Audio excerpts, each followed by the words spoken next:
The Captain Dean Show. Welcome back to another episode of The Captain Dean Show. I'm Captain Dean. On this episode, my good friend Andre Creek from the band Advanced Notice brought me his Schecter bass guitar. He's got one broken string. It's kind of dirty around the pots and around the pickup area, the bridge and everything like that.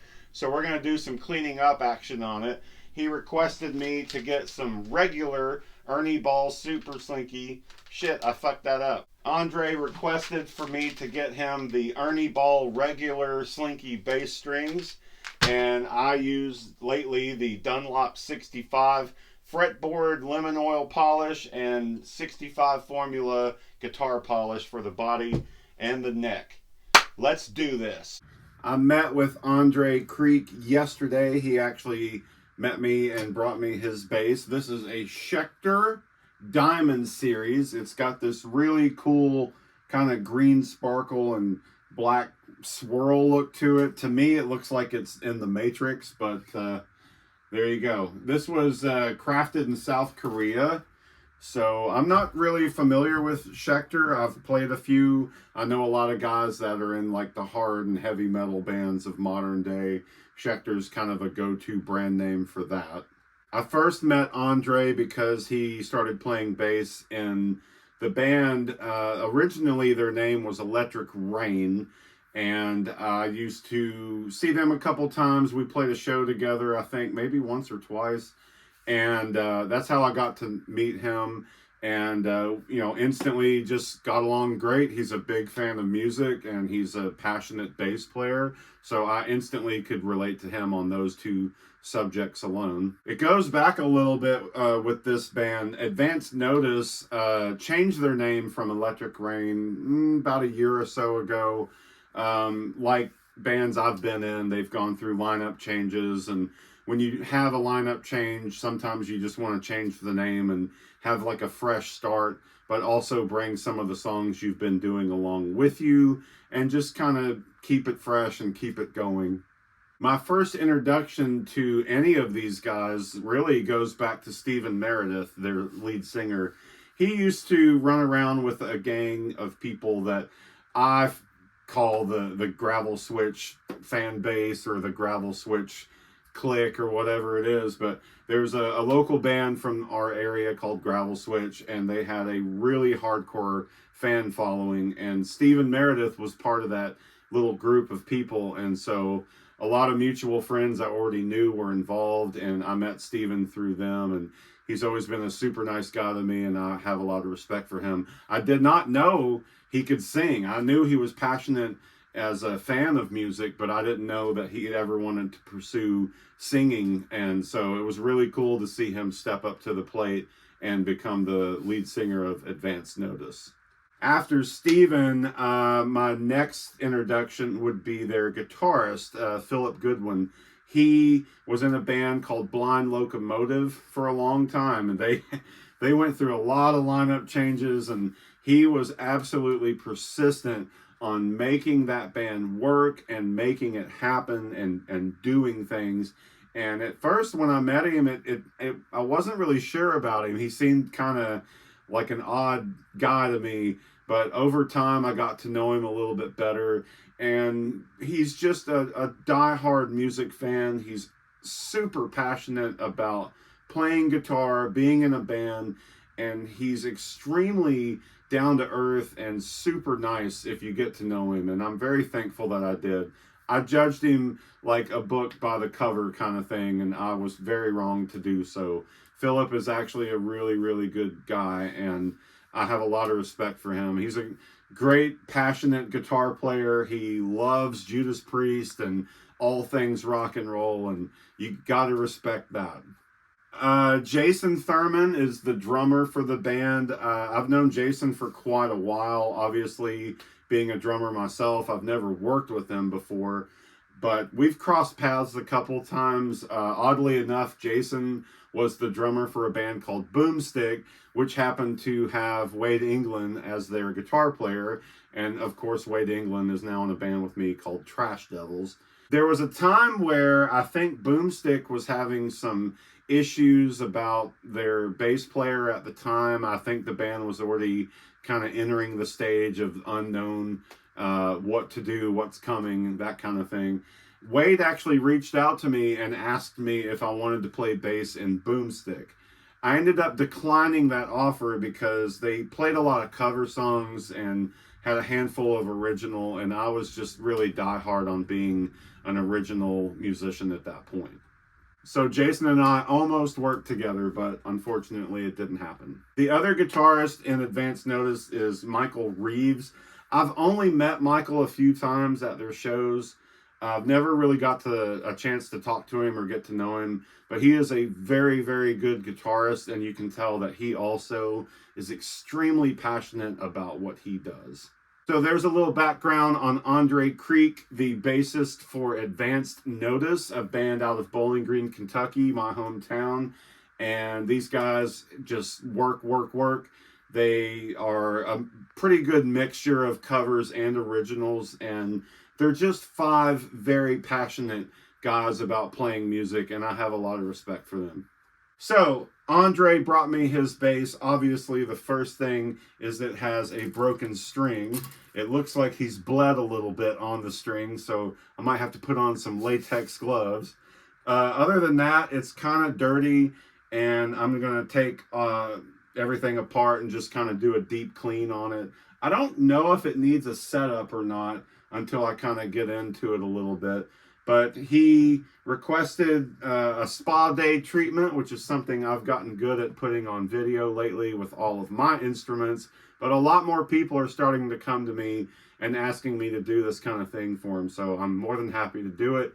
If you're in the area, just reach out and let me know what you need, and we'll make it work. So lately I've been using the Dunlop guitar polish and cleaner, and recently got into the fretboard cleaning. This is something I've never really done. I used to not play guitar or bass very much. I was a drummer for pretty much 25 years or so. So I've only just was an amateur tinker kind of musician at that point. But the more I get into this world, the more I'm learning thanks to all the videos on YouTube and all the people I've met over the years. I really love watching videos like this where they use these kinds of products and just either clean up a guitar, build a guitar, paint a guitar. There's so many varieties that you can do with all of this stuff, but this one's going to be pretty cut and dry for me. I'm literally cleaning it, changing the strings, and handing it back to him. He's got a show in a couple of days, so my goal is to get this done and back in his hands so that he can rock. Also, he requested the Ernie Ball regular slinky strings. I use the super slinky strings on all of my basses, but Andre is kind of more of a hard rock leaning. I wouldn't say heavy metal, but of course they dabble in that world. I know they do some covers of like Megadeth and stuff like that. So he uses a gauge up from me. My E string is a 100. His is a 105, so just a little bit more meat on the bone there, and we're going with the Ernie Ball regular slinky bass strings on this bass guitar. Let's do it! All right, I've done some analyzing over what I needed to get for this thing. First thing I need to do is get a cleaning cloth or two. I'm going to put it under the neck there to stabilize that down a little bit for me. I know there's little things out there you can get to mount, but I'm just not at that point yet. I'm still an amateur, and gosh darn it, I'm going to stay that way. So I've got my trusty screwdriver that I've had for a very, very long time. It has worked on every bass in my room, including many other instruments from other people. It does have the switch out where you can have the larger size or the smaller size to do whatever you need to do. I've got some snippers here to cut the strings off. Get a couple more cleaning cloths over here. Get those ready for the cleaning part. I looked at the volume and tone knobs, and they do require some sort of Allen wrench to loosen off and get in there. So I've had this shot glass for years. This came from Savannah, Georgia. It is the Bird Girl statue. It came from the Midnight in Garden of Good and Evil bookstore, which is no longer there. But if you ever go to Savannah, Georgia, of course, you know that the movie was shot there, and it was a big deal. Of course, Clint Eastwood directed it, and who was in that movie? John Cusack, and oh, what's his name? And that other guy, what's his name? I'm not a big movie buff. So anyway, I've got all my Allen wrenches in here, so depending on what size I need, I have what I need to get out of that. I've got the Dunlop guitar polish and cleaner. I've got the fretboard lemon oil to use, and let's get started on it and see what we need to do here. All right, first thing I need to do is get these volume and tone knobs off of here. Let's see what we're looking at here. Well, hot damn. The first one I pick out of the jar is the winner. How about that? That doesn't happen much.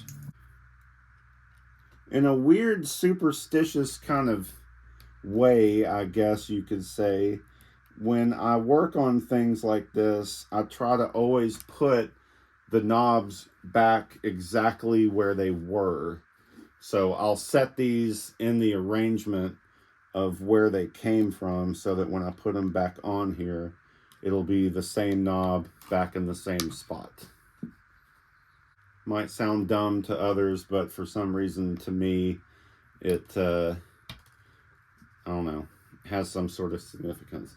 So now the knobs are set out in the layout of exactly the way I'm looking at it from this angle. So I'll know exactly this is 1, 2, 3, and 4, and then I can go from there.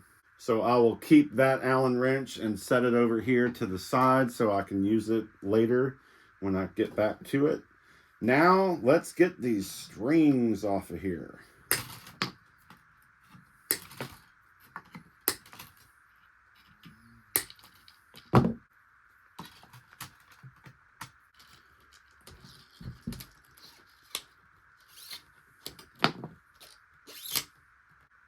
All right, the old strings are off.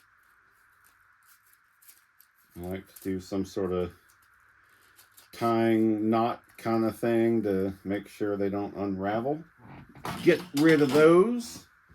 And now I can see what I'm working with.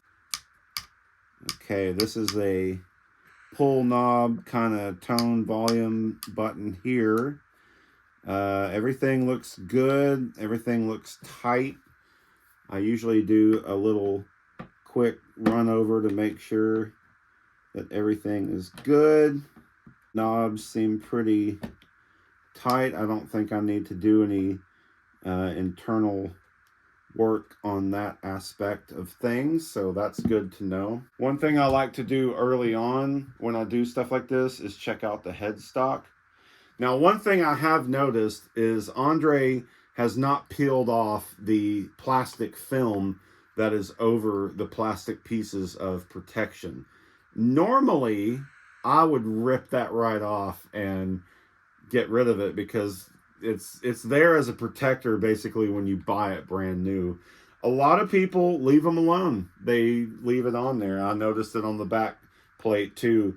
It's still got the plastic film on here with the Schecter sticker on it. He did not request that to be done, so therefore I'm not doing anything about it. The battery was changed pretty recently, so he's pretty good about changing the batteries, obviously. His band does play quite a bit, so I could see that being a pretty easy lesson to learn early on. So another thing I'll do real quick while I have it with no strings on it is I'm going to check and make sure that the tension on all of the keys is good. And this one for the D string seems kind of loose. So I'm going to take a look at that and see if I can tighten that up a little bit. There you go. While I have it here, I'll go ahead and just do a nice little twist on all 4 of them. All right, so now the keys have been tightened on this side. So I'm going to take my screwdriver, set it to the smaller setting here, and I'm going to go ahead and tighten the screws on the back just in case, to make sure that they also are tight in place. Yeah, they're all pretty loose, but that's a common thing. Obviously, the more you play, the more vibration, the more these little tiny screws can just get loose every time you pick up your guitar and play it. So got those bolted down real nice. And the other final thing I'll do is I'll check the keys, and I will tighten the screw on top of each key to give it a little bit more firm turn feeling. I don't know if that necessarily helps it stay in tune, but why take chances, right? Okay, so the headstock now for me is complete. I've checked the tension nuts on the top. I bolted down the small screws on the back of the keys, and then I tightened the little screw on the key itself, and so they twist a little bit stiffer, which I think helps keep them in tune a little bit better. So the headstock for me is now completely done with a nice little check over. All right, so you can see a little close up here on the body where the strings and everything go between the pickups and the bridge. A lot of loose dust and dirt. It looks like some of the shavings and everything, maybe from the metal strings. I really don't know what all this could be. It looks like remnants of steel wool, maybe. I'm not sure if somebody took some steel wool to it at one point. But go ahead and get all the gunk and heavy amounts of dirt out of there, and get in between the knobs and all the volume and tone pots here, and just kind of do a little wipe down. Make sure you get all that gunk and stuff out of the way, so that when you start to clean the body, it's in better shape. Another thing I'll go ahead and do while I'm here is take a Q-tip and just kind of get in there and get a lot of that dust and dirt out of the way. You can try to push them back on the springs and just get a little cleaning out there.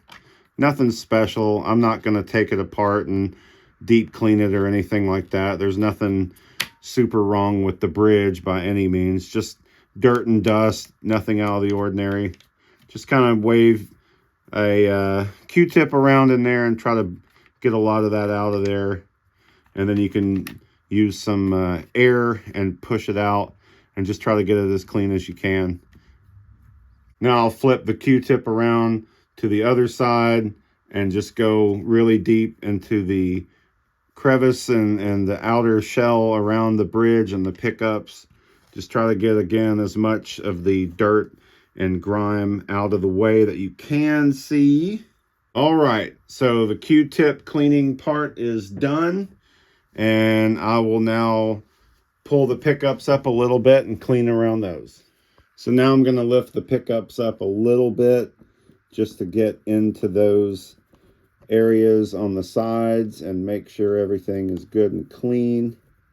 I'm not going to pull them up all the way because, again, he didn't request anything much like that. I'm just, for the sake of getting the opening area and all the dust out, I'll lift them up to about right there, and then I can go back in here with a cloth and just basically wipe the edges down. Try to get as much dirt and stuff out of there that you can see. Can't really see it on the camera, but there's just these little rings of dirt and grime that just kind of build up underneath there.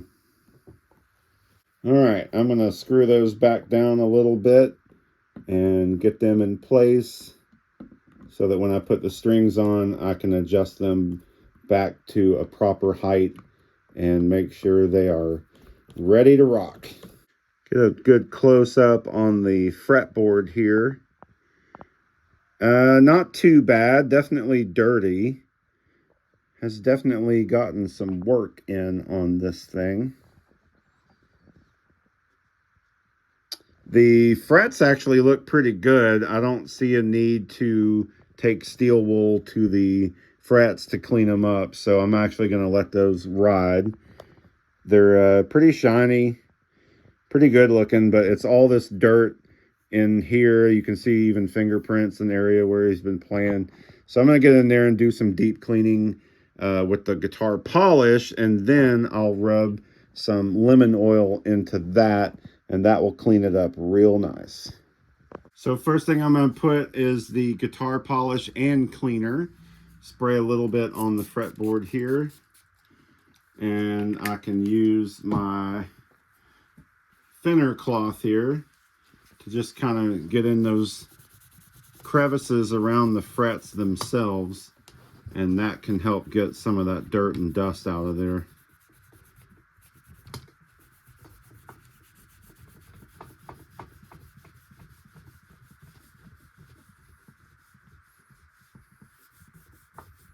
I see a couple of spots down here, so I'm actually going to spray it directly onto the cloth, and that way I can just scrub a little bit more down in there and get that stuff nice and clean.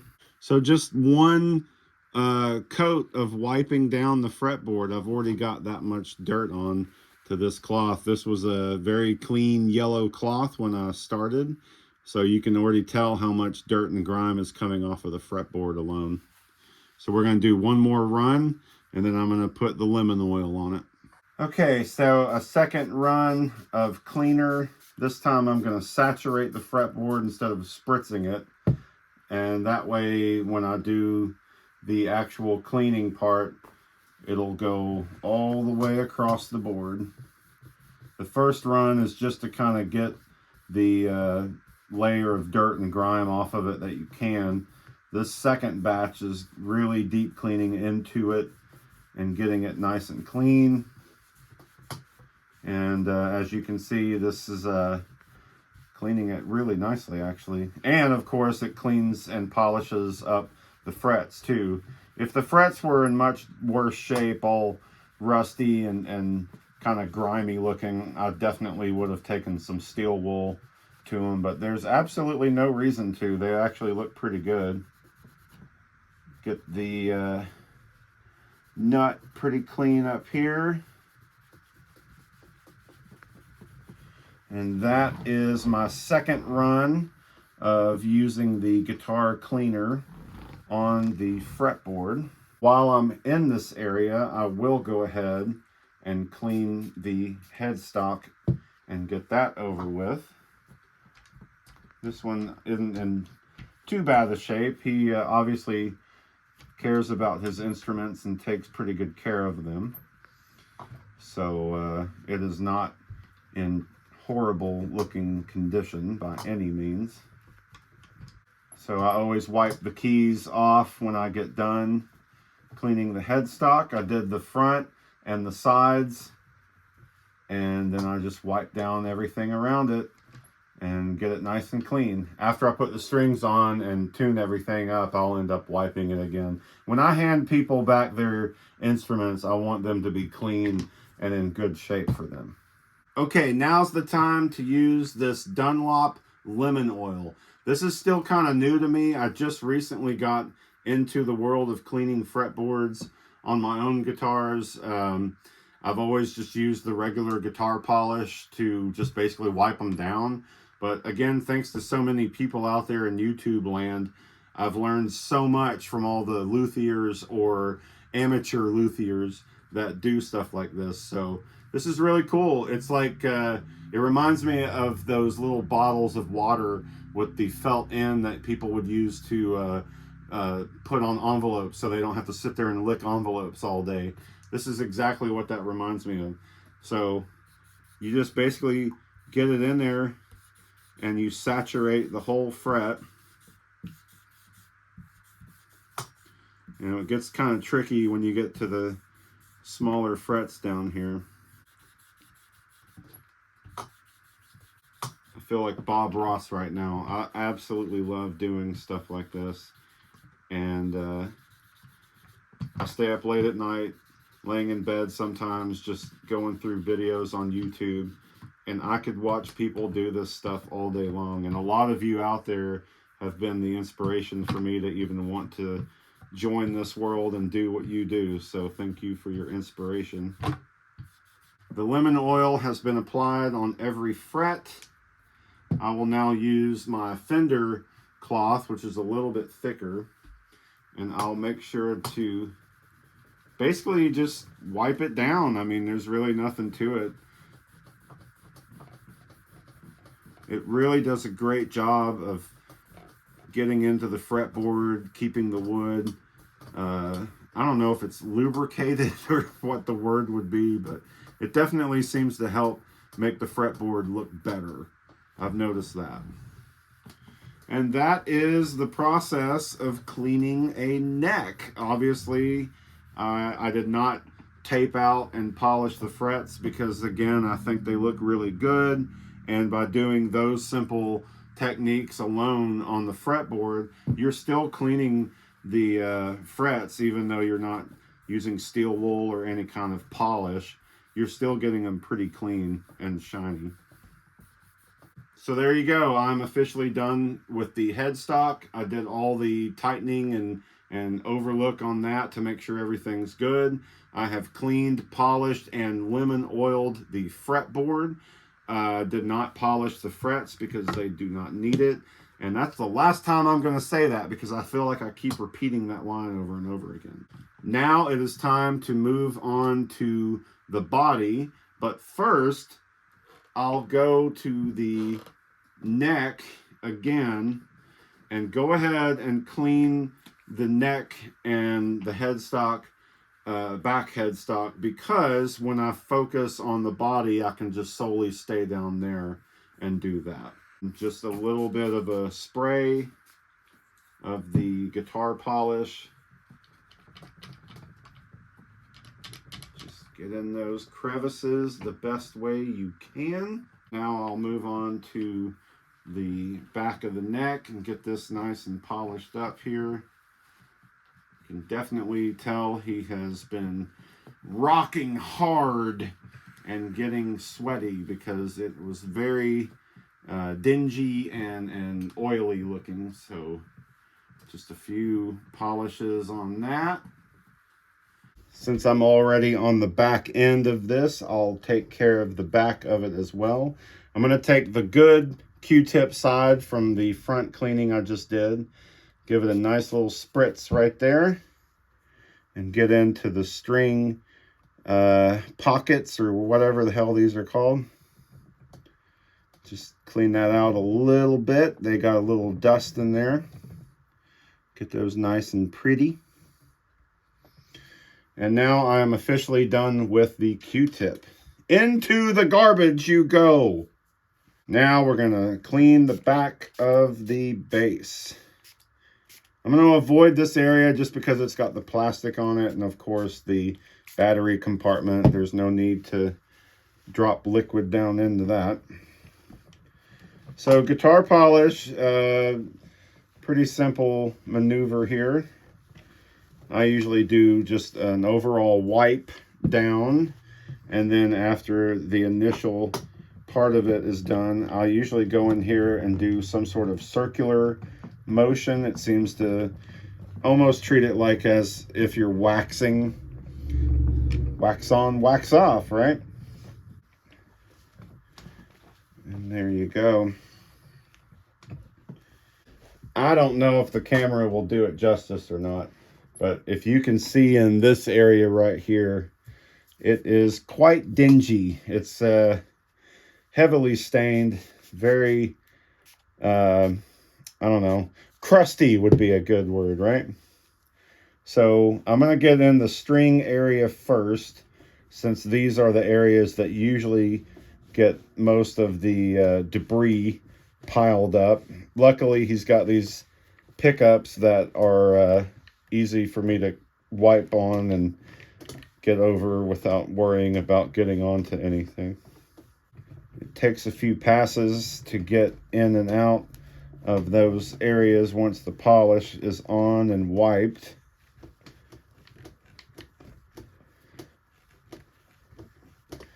But you can instantly feel a difference right there. And there you go. Much, much better. It doesn't have that gritty feel to it. I can keep using this cloth. The good part about these is the microfiber, of course.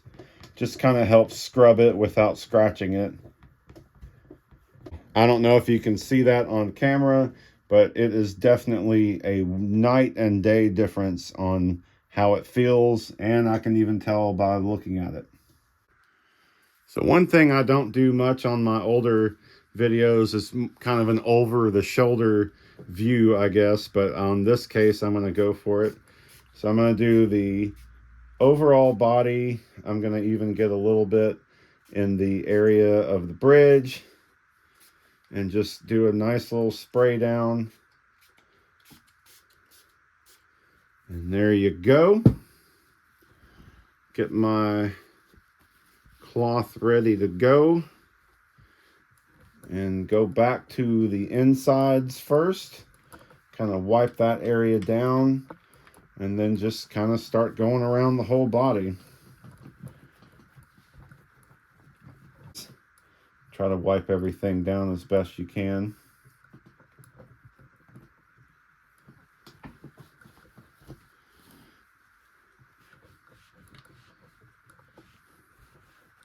So these areas have a little bit of an indentation right in here. So I'll just take kind of the corner of the cloth and just try to get down in that groove and wipe that out pretty good.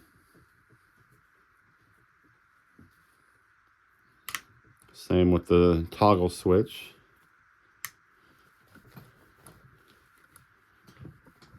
And I'll wipe the bridge down as good as I can.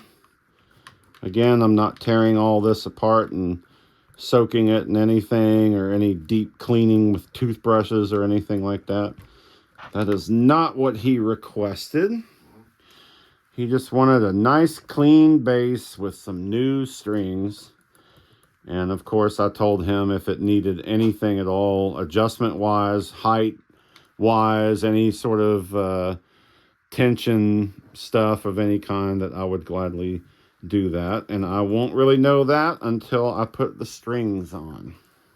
All right, now I'm gonna get back to the body and do one more wipe over, this time with just a few sprays.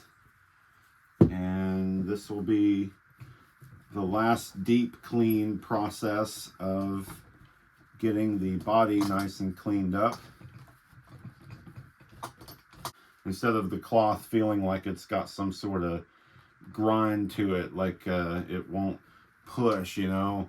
This is like a smooth just wipe. There's no resistance or anything going against the cloth. So I can tell that it's done its job on getting all the grime and everything up.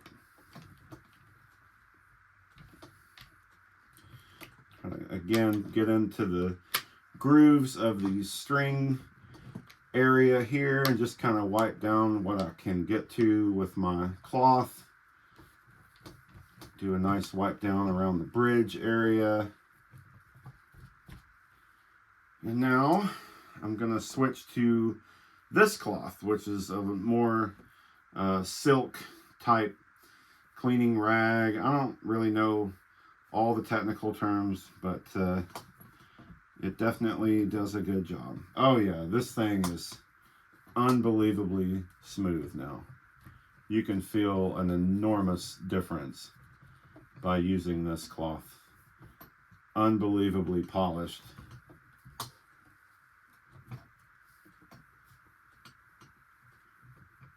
So now I'm going to turn my attention to the volume and tone knobs. I don't really do anything massive to these.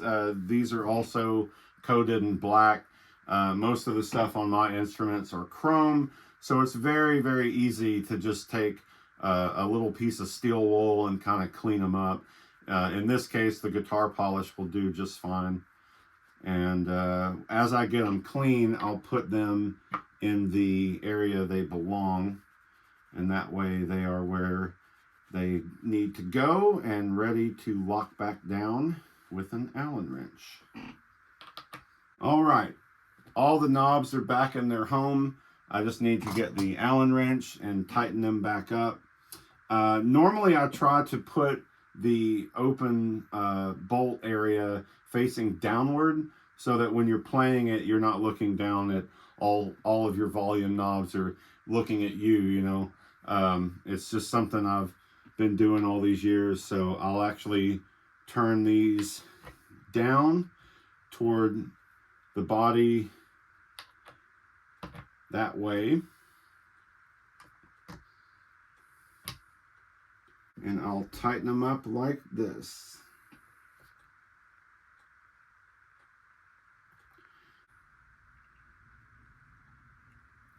So this one is the one that actually pulls. So these are active pickups, obviously. He's got a battery in there. That one didn't go where I wanted it, so I'm going to try that again. Loosen that up. Turn it all the way up and then place it right there. And in this case, I can actually lift it up.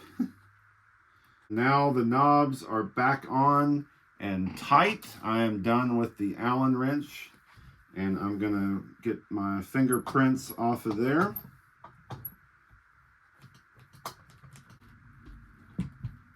One more thing I need to do while I've got my trusty screwdriver out here, I'm gonna check the input jack area, make sure those are tight and they are in good shape.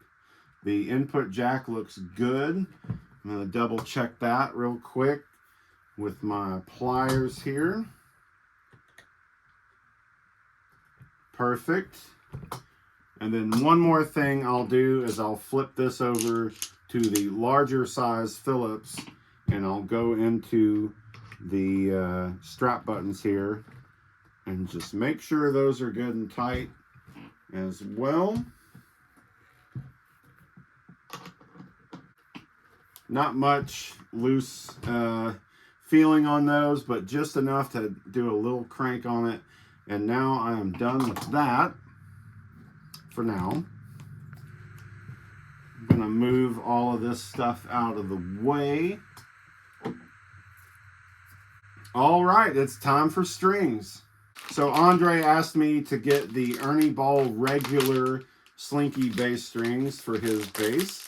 And that's what I did. I always start with the highest gauge, which would be the G string. Feed that through there.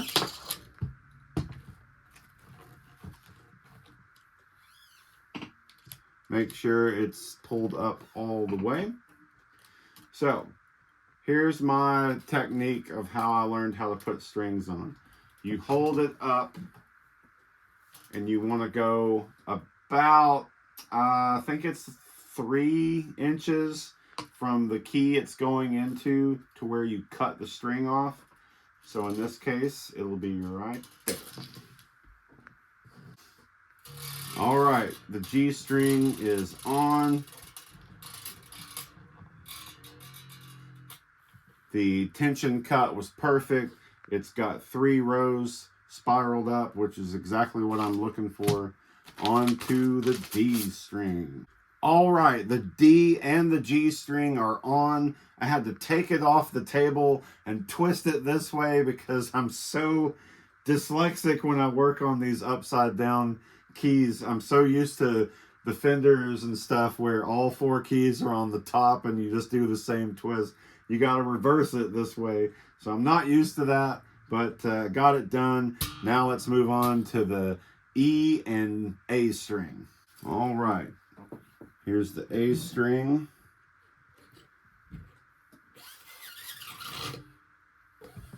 This will be so much easier to do.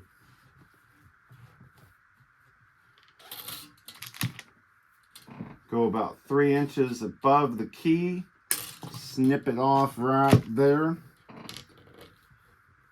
Make sure it's pulled up tight on the bottom part.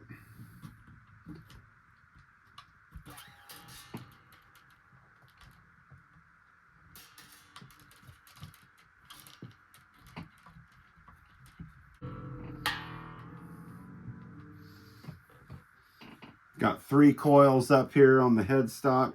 Good to go. Last one. E string.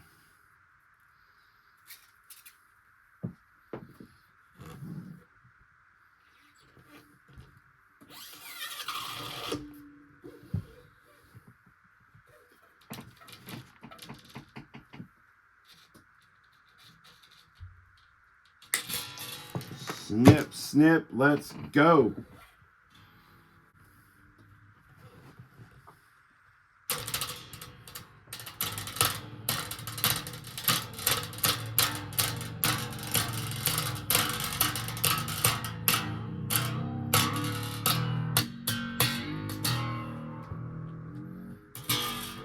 All right, I've done everything top to bottom on this base. I've gone over every screw. I've checked every nut, made sure everything was good and tight. I've cleaned around the pickups and the bridge area as best I can without taking it all apart. The knobs have been removed and cleaned, and the body has had a full polish over. The fretboard, of course, has been cleaned. And also I did some lemon oil on the fretboard to get that nice and cleaned up for him. The body has been polished the best I can for now, and the strings have been added to it. They have not been tuned yet. Once I get the strings on and everything in place, one of the first things I learned when I was a kid is that you want to stretch them real good.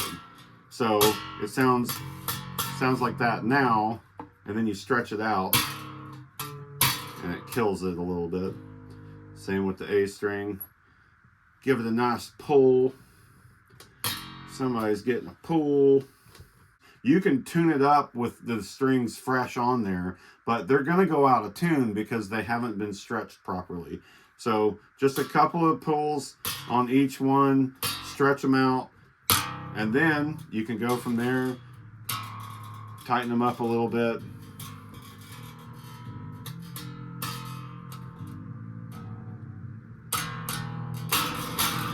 And before I get it in tune, I can check the level here of the pickups. I know Andre plays with a pick, so it looks to me like the pressure of that area is probably right where it needs to be. They're almost level with the fretboard, actually. This one might be a little bit higher, so I'm going to tweak on that.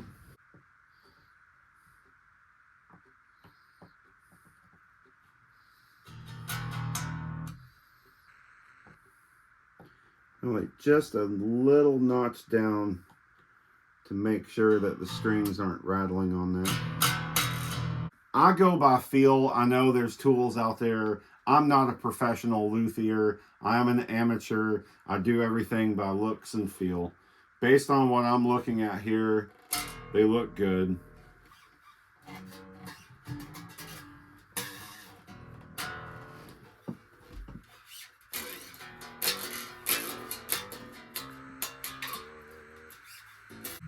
My guess is I can lower on the bridge a little bit and get those strings down just a notch.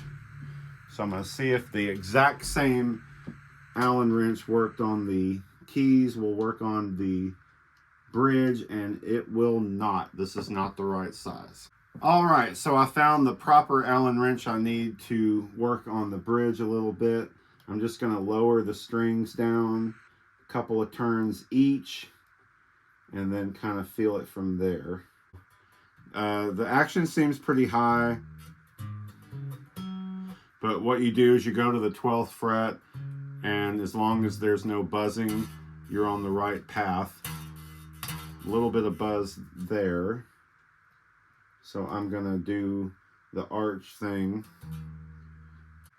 There's definitely some highness, but it was really, really high.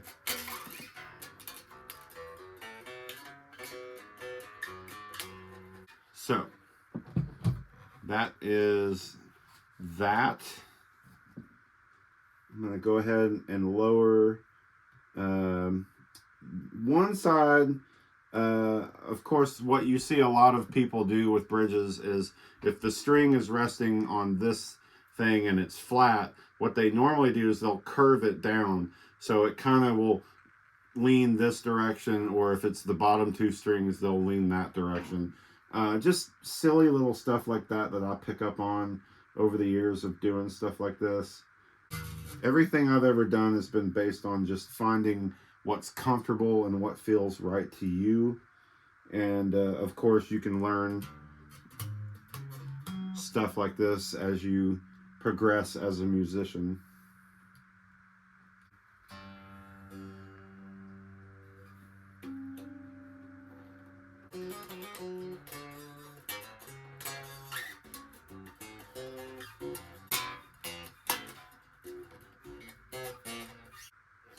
That feels pretty good to me.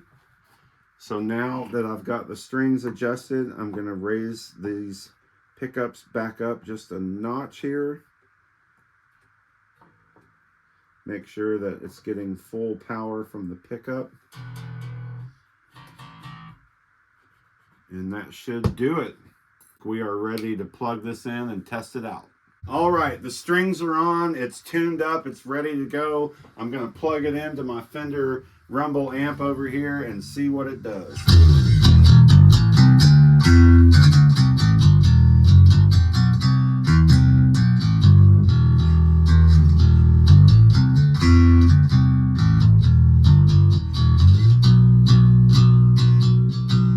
So if you pull this switch up, it kind of takes out the muffling a little bit.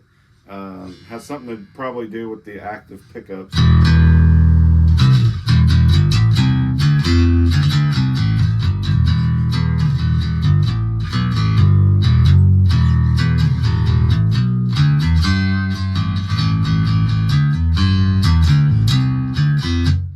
Actually sounds closer to my Fender P basses. So I noticed when I picked it up from him, he had the toggle switch all the way down. So if you pull it up, it sounds like that. If you put it in the middle, it's both pickups together. Very muffly, very bright, but also very thick. And then if you push it all the way down and have everything wide open, it sounds pretty good.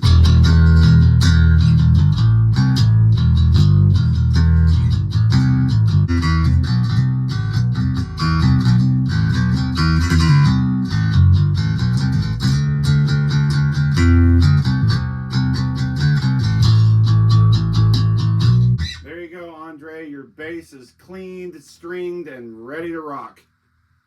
Do do do do do do do.